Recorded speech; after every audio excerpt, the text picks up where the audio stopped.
सोलापूर शहरातली बस व्यवस्था मोडकळीस आलेली असून यामुळे नागरिकांचे हाल होत आहेत। सर्वसामान्यांना परवडणारा प्रवास म्हणजे बस सेवेचा प्रवास। त्यामुळे सोलापूर शहरातली बस सेवा लवकरात लवकर चालू करण्यात यावी अशा मागणीचं निवेदन जनता दरबारामध्ये संभाजी ब्रिगेडच्या वतीनं देण्यात आलंय। सोलापूर शहरातील बस सेवा अनेक दिवसांपासून बंद आहे।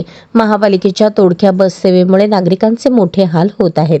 याचा फायदा शहरातील बेकायदा रिक्षाधारक घेत आहेत। तात्काळ सिटी बस सेवा सुधारणा करावी अशी मागणी सोमवारी झालेल्या महापालिकेच्या संभाजी ब्रिगेडच्या वतीने जनता दरबारात करण्यात आली।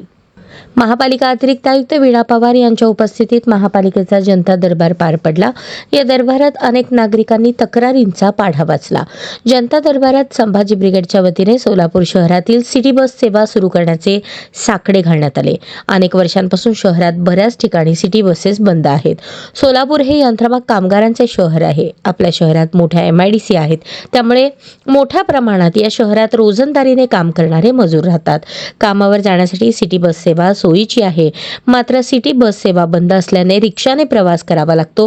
रिक्षावाले सिटी बसच्या तुलनेत दुप्पट तिप्पट भाडे आकारणी करतात।